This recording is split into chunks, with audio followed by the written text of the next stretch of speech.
Bonjour à toutes, bonjour à tous. On se retrouve aujourd'hui pour une nouvelle vidéo ASMR. On se retrouve pour la lecture du troisième et avant-dernier chapitre de Un chant de Noël de Dickens. Hop. Donc, troisième stance, le second des trois esprits. Scrooge se réveilla dans sa propre chambre. Il ne pouvait en douter, mais celle-ci et son propre salon attenant,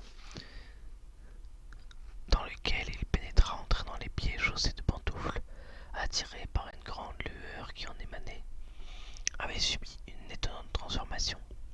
Les murs et le plafond étaient couverts d'un vert feuillage, au point qu'on se serait cru au cœur d'un véritable bosquet. Les feuilles de houx, de gui et de lierre réfléchissaient la lumière comme autant de petits miroirs éparpillés çà et là, et un feu d'enfer montait en rugissant dans la cheminée, tel que n'en avait jamais connu les froides pierres de ce foyer depuis bien des hivers au temps de Scrooge ou de Marley. Entassés sur le plancher et formant une sorte de trône, on pouvait voir des dindes, des oies, du gibier, des pâtés de tête, d'énormes rôtis, des cochons de lait, des grands chapelets de saucisses, des petites tartes, des puddings de Noël, des bourriches d'huîtres, des marrons grillés à point, des pommes aux joues vermeilles, de juteuses oranges, des poires fondantes, d'énormes gâteaux des rois et de grands bols de punch. Commodément installé sur cette couche trônait un géant de magnifique prestance. Il tenait une torche étincelante qui rappelait par sa forme une corne d'abondance, et s'éleva bien haut pour que sa lumière éclaire Scrooge au moment où il risquait un œil depuis la porte. Entrez, entrez donc, et apprenez à me connaître, l'ami. Je suis le fantôme du Noël présent. Regardez-moi bien, vous n'avez encore jamais vu mon pareil. Jamais. Vous n'avez jamais frayé avec les derniers membres de ma famille. Je veux dire, car je suis très jeune, avec mes frères aînés, venus au monde ces dernières années, poursuivit le fantôme. Je ne crois pas, vraiment pas, je le crains. Avez-vous eu beaucoup de frères, esprits? Plus de 1800. Énorme famille à entretenir. Esprit, conduisez-moi où vous voudrez. Hier soir, je suis sorti sous la contrainte et j'ai reçu une leçon qui maintenant porte ses fruits. Ce soir, si vous avez quoi que ce soit à m'enseigner, je saurai le mettre à profit. Tenez-moi par ma robe. Scrooge lui obéit et se cramponna à ce vêtement. La pièce, et tout ce qu'elle contenait disparurent en un clin d'œil. Ils se trouvèrent dans les rues de la ville par un matin de Noël enneigé. Scrooge et le fantôme avancèrent, invisibles, dans la direction de la maison du commis de Scrooge, et sur le pas de la porte, l'esprit sourit et s'arrêta pour bénir la demeure de Bob Cratchit, avec les étincelles jaillissant de sa torche. Essayez d'imaginer cela. Bob ne gagnait que 15 bob par semaine, n'embauchant tous les samedis que 15 de ces pièces homonymes de son prénom, et malgré cela, le fantôme du Noël présent bénissait sa petite maison. Alors, Madame Cratchit, épouse de Bob Cratchit, de se lever en grande toilette dans sa pauvre robe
sauge et à l'oignon, ces jeunes Cratchit se mirent à danser autour de la table tout en chantant les louanges de maître Peter Cratchit, lequel, sans montrer trop de fierté, bien que son col l'étouffa à moitié, attisa le feu jusqu'à ce que les paresseuses pommes de terre, se mettant à bouillir, viennent cogner bruyamment contre le couvercle de la casserole pour qu'on les délivre et qu'on les pèle. « Que peut donc bien faire votre cher père ?» demanda madame Cratchit. « Et votre frère, le petit Tim? Et la Marthe? Ça fait déjà une demi-heure qu'elle était là à Noël l'an dernier. »« Marthe est là, maman, » dit une jeune fille en entrant. « Marthe est arrivée, maman, » s'écrièrent les deux jeunes Cratchit. « Hurrah! Nous avons une fameuse oie, Marthe. Dieu te bénisse, Marthe chérie, comme tu es en retard, » dit madame Cratchit en l'embrassant une douzaine de fois et la débarrassant de ses châles et de son bonnet. « Il nous a fallu finir une montagne de travail hier soir, » répondit la jeune fille, « et ce matin, il a bien fallu remettre tout en ordre, maman. »« Ma foi, ça n'a pas d'importance puisque tu es là, » dit madame Cratchit. « Assieds-toi devant le feu, ma chérie, et réchauffe-toi pour l'amour de Dieu. »« Non, non, voilà papa qui arrive » crièrent les deux jeunes Cratchit qui étaient partout à la fois. « Cache-toi, Marthe, cache-toi » Marthe se cacha donc, tandis que le petit Bob, leur père, faisait son entrée avec au moins 3 pieds de cache-nez, sans compter la frange qui pendait devant lui. Avec ses vêtements élimés, reprisés et brossés avec soin en l'honneur des fêtes, et le petit Tim juché sur son épaule. Et hélas, pauvre petit Tim, il portait une petite béquille et ses jambes étaient soutenues par une armature de fer. « Eh bien, où est notre Marthe ?» dit Bob Cratchit, regardant tout autour de lui. « Elle ne vient pas, » dit madame Cratchit. « Elle ne vient pas, » dit Bob, laissant voir une brusque altération de sa bonne humeur, car il avait servi de pur sang à Tim tout le long du chemin depuis l'église et était arrivé à la maison débordant de joie. « Elle ne vient pas, le jour de Noël !» Marthe répugnait à le voir déçu, fût-ce pour plaisanter. Aussi se hâta-t-elle de sortir de derrière la porte du débarras pour se précipiter dans ses bras, tandis que les deux jeunes Cratchit, rentrés dans le petit Tim, l'emportaient jusqu'à la buanderie pour lui faire entendre le pudding de Noël qui chantait dans la lessiveuse.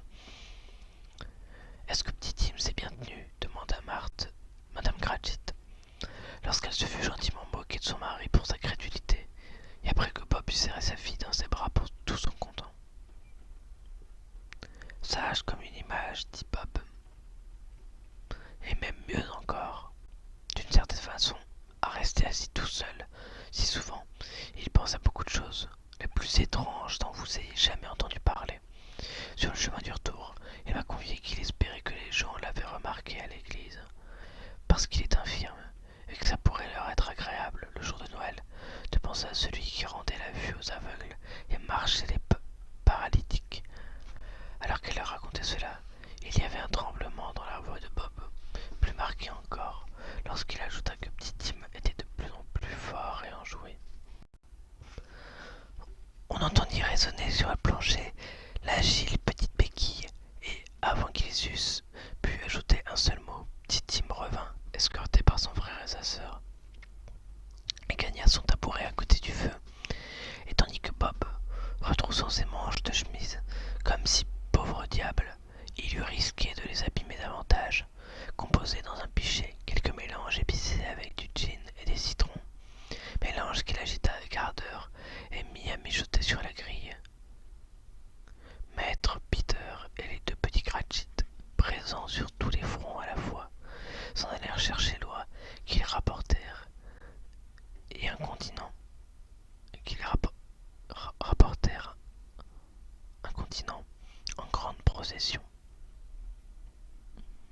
Madame Cratchit réchauffa la sauce, tenue prête à l'avance dans une petite casserole, jusqu'à la faire grésiller.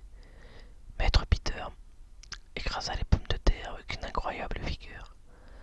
Madame Belinda sucra la compote de pommes. Marthe essuya les assiettes brûlantes. Bob installa petit Tim à côté de lui sur un petit coin de la table. Les deux jeunes Cratchit disposèrent des chaises pour tout le monde, sans s'oublier, et montant la garde,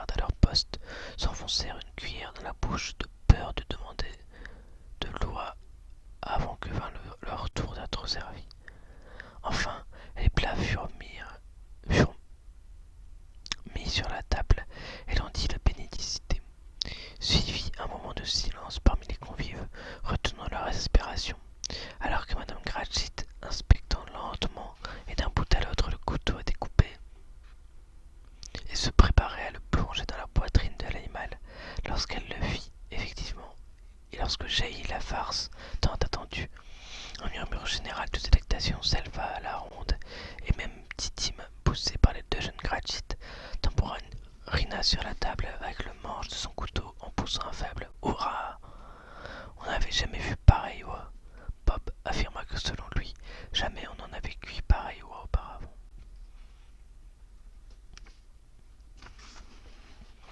Tous furent d'accord pour admirer sa chair tendre, son goût, sa taille, son prix modique. Accompagnée de la compote de pommes et de la purée, elle constituait à elle seule un repas suffisant pour toute la famille. En vérité, comme Madame Cratchit le précisa avec une grande satisfaction, évaluant du regard l'unique petit bout d'os qui traînait encore dans le plat. Cette fois, au moins, il ne l'avait pas mangée tout entière, et pourtant, chacun en avait eu sa suffisance, tout particulièrement les jeunes Cratchit qui marinaient dans la sauce à la sauge et à l'oignon jusqu'aux yeux. Mais alors, les assiettes ayant été échangées par Madame Belinda, Madame Cratchit quitta la pièce, seule, trop émue pour supporter la présence de témoins, afin de sortir le pudding et l'apporter sur la table. Et s'il n'était pas assez cuit? Et s'il allait se briser lorsqu'on le sortirait? Et si quelqu'un était passé par-dessus le mur de l'arrière-cour pour le voiler, pendant qu'il se régalait de l'oie? Suppositions qui firent blêmir les jeunes Cratchit. On imagina toutes sortes d'horreurs. Oh bravo, un nuage de vapeur. Le pudding avait été extrait de la lessiveuse. Une odeur de jour de lessive. C'était le linge qui l'enveloppait. Une odeur mêlée de restaurant attenant à une pâtisserie voisine, elle-même d'une blanchisserie. C'était le pudding. 30 secondes plus tard, entra Madame Cratchit écarlate, mais souriant fièrement, en portant le pudding tel un boulet de canon d'acheté, si dur, si ferme, flamboyant, arrosé d'un dé à coudre de cognac enflammé et paré d'un brin de houx de Noël planté au sommet. Oh, le merveilleux pudding! Bob Cratchit affirma, et il le disait avec une émotion contenue, qu'il le considérait comme le plus réussi des chefs-d'œuvre de Madame Cratchit depuis son mariage. Madame Cratchit dit que maintenant qu'elle n'avait plus ce souci en tête, elle voulait bien avouer qu'elle avait nourri des doutes quant à la quantité de farine. Chacun avait son mot à dire au sujet du pudding, mais personne ne dit ou même n'osa penser que c'était un bien petit pudding pour une si grande famille. N'importe lequel des Cratchit aurait rougi de faire allusion à une chose pareille. Le dîner étant enfin achevé, on débarrassa la table, on balaya l'âtre et on ranima le feu. Le mélange dans le pichet ayant été goûté et jugé parfait, on mit sur la table oranges et pommes, et, sur le feu, une poêlée de marrons. Alors toute la famille Cratchit se serra autour de la cheminée, formant ce que Bob Cratchit appela un cercle, et à portée de sa main s'étalait tout ce que la famille possédait en fait de verre, de gobelets et un moule à flanc à lance cassée. Ceux-ci, tels des hanapes d'or, reçurent toutefois la boisson fumante du pichet, et Bob la servit à la ronde, la mine rayonnante, tandis que les marrons crépitaient et éclataient à grand bruit sur le feu. Et Bob alors de proposer un toast. Joyeux Noël à nous tous, mes chéris, et que Dieu nous bénisse. Ce à quoi la famille tout entière fit écho. Que Dieu bénisse chacun de nous. Dit Petit Tim en dernier. Il était assis tout contre son père, sur son petit tabouret. Bob tenait dans la sienne sa petite main flétrie, comme si dans son immense amour pour cet enfant, il lui souhaitait le garder tout près de lui, de peur qu'on le lui ravît. Ah, monsieur Scrooge, dit Bob. Scrooge releva vivement la tête en entendant mentionner son nom. Je bois à la santé de monsieur Scrooge, le bienfaiteur qui a rendu cette fête possible. Bienfaiteur, vraiment, s'écria Madame Cratchit en rougissant. Je voudrais bien le tenir ici pour lui dire ce que j'ai sur le cœur, en espérant qu'il aurait assez d'appétit pour s'en régaler. Ma chérie, dit Bob devant les enfants, et le jour de Noël, il assurément que ce soit le jour de Noël, dit-elle, pour boire à la santé d'un homme aussi odieux, pingre, endurci et insensible que M. Scrooge. Tu sais, Robert, que c'est bien là son portrait. Personne ne le sait mieux que toi, mon pauvre ami. Ma chérie, c'est Noël, répondit Bob avec aménité. Je veux bien boire à sa santé pour te faire plaisir, et en l'honneur de ce jour, dit Madame Cratchit, mais pas pour l'amour de lui. Je lui souhaite longue vie, joyeux Noël et heureuse nouvelle année. Très joyeux et très heureux, il le sera, je n'en doute pas. Les enfants portèrent le toast à la suite de leur mère. C'était la première fois que leur comportement manquait d'enthousiasme. Petit Tim fut le dernier à boire à la santé de Scrooge, car il s'en souciait comme d'une guigne. Scrooge était l'ogre de la famille. La seule mention de son nom fit passer un sombre nuage sur la petite fête de famille, et il fallut 5 bonnes minutes pour qu'il disparût. Après quoi, ils furent 10 fois plus joyeux qu'auparavant, par pur soulagement d'en avoir fini avec le sinistre Scrooge. Bob Cratchit leur raconta qu'il avait une situation en vue pour maître Peter, laquelle lui rapporterait, s'il obtenait, 5 shillings 6 pence net par semaine. Les deux jeunes Cratchit rirent à gorge déployée à l'idée de Peter, homme d'affaires. Quant à Peter, il se plongea dans la contemplation du feu, entre les deux pointes de son col, comme s'il pesait les avantages des placements particuliers qu'il choisirait lorsqu'il toucherait ses ahurissants revenus. Marthe, pauvre petite apprentie, chez une modiste, leur parla du genre de travail qu'elle avait à exécuter, du nombre d'heures qu'elle faisait d'une seule tirée, et de son intention de rester au lit le lendemain matin pour un long repos bien mérité, car le lendemain était un jour de congé qu'elle passerait à la maison. Elle ajouta qu'elle avait vu une comtesse et un lord quelques jours auparavant, et que le lord était à peu près de la taille de Peter, sur quoi Peter remonta les pointes de son col si haut que vous n'auriez pu voir sa tête si vous aviez été là.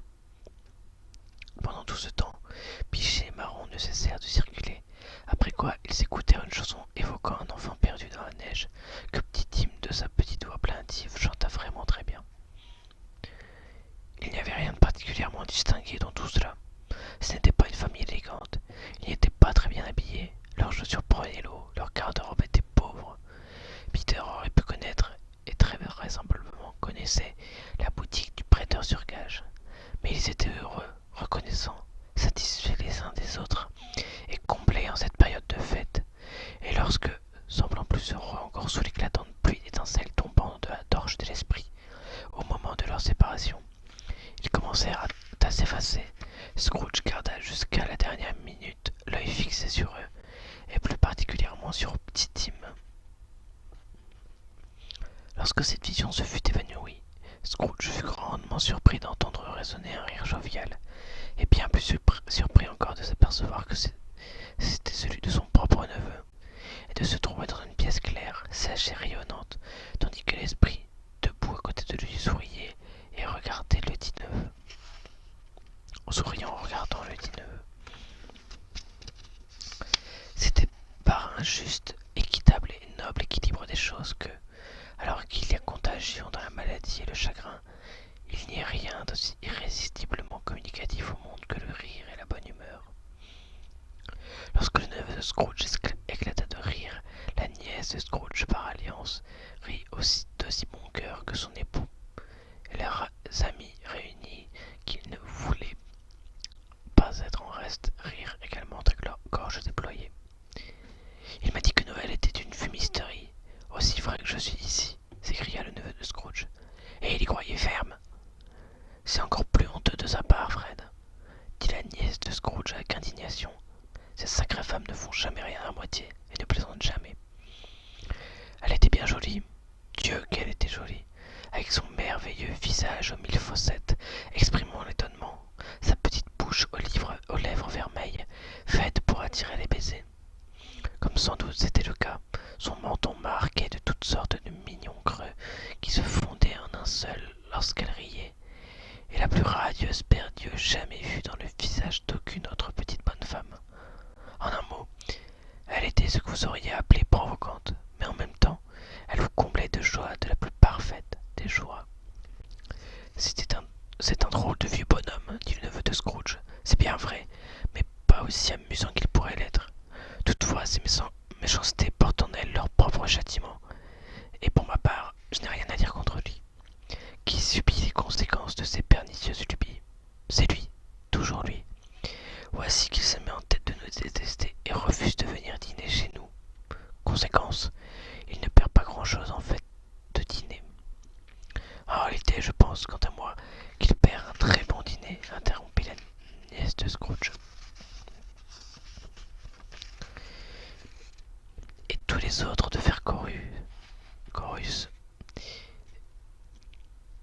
Et l'on doit admettre qu'ils étaient excellents, jugeant la matière, car ils venaient juste de dîner. Et alors que le dessert était encore sur la table, ils s'étaient rassemblés autour du feu à la lueur de la lampe. Ma foi, je suis bien content de vous l'entendre dire, dit le neveu de Scrooge, car pour ma part, je n'ai pas grande confiance en ces jeunes maîtresses de maison. Qu'en dis-tu, Topper? Topper, de toute évidence, s'intéressait fort à l'une des sœurs de la nièce de Scrooge, car elle répondit qu'un célibataire était un misérable paria qui n'avait pas le droit d'exprimer une opinion à ce sujet, ce qui fit rougir la sœur de la nièce de Scrooge, la fille rondelette à la guimpe de dentelle, pas la jeune fille rose. Après le thé, on fit de la musique, car cette famille avait des dispositions pour cela, et je puis vous garantir qu'ils s'entendaient fort bien à chanter un chœur à 3 ou 4 voix, ou un canon, et tout particulièrement Topper, qui, tel un virtuose, savait faire gronder sa voix de basse, sans gonfler les grosses veines de son front, ni rougir comme une écrevisse. Mais ils ne consacrèrent pas la soirée entière à la musique.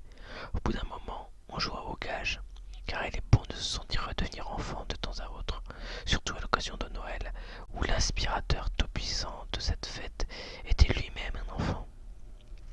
Toutefois, on commença par une partie de colin-maillard, et je serais plus porté à croire que Topper avait des yeux dans ses bottines, que d'admettre que son bandeau le rendait vraiment aveugle, car la manière dont il pourchassa cette sœur rondelette à la guimpe de dentelle est un défi à la crédulité de l'être humain. Renversant la garniture de foyer, trébuchant sur les chaises, se cognant au piano, s'étouffant dans les plis des rideaux, partout où elle allait, il allait aussi.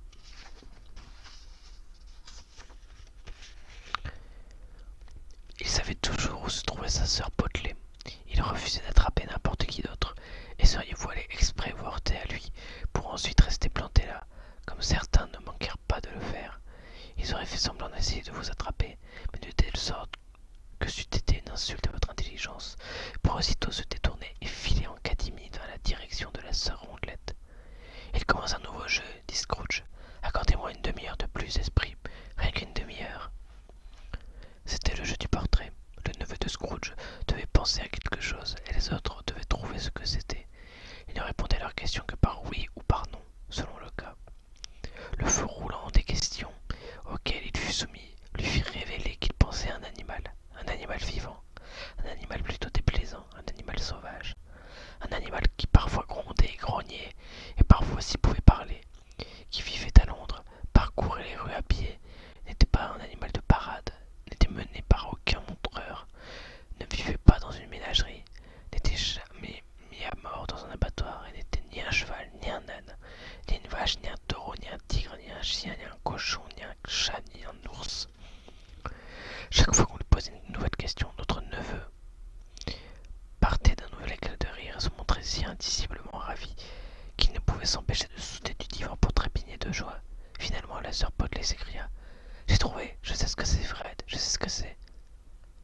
Alors c'est quoi? S'exclama Fred. C'est votre oncle Scrooge. C'était bien ça, et la réponse fut accueillie par un sentiment général d'admiration, bien que certains objectassent qu'à la question «Est-ce un ours?» la réponse aurait dû être oui. Le cœur de l'oncle Scrooge était devenu insensiblement si gai et si léger qu'il aurait volontiers porté un toast à la compagnie, qui n'en aurait rien su, et lui aurait adressé un discours qu'elle n'aurait pas entendu. Mais au dernier mot proféré par le neveu, la scène tout entière s'évanouit, tandis que Scrooge et l'esprit reprenaient leur pérégrination. Ils virent beaucoup de choses, couvrirent beaucoup de chemins et visitèrent maints foyers, mais toujours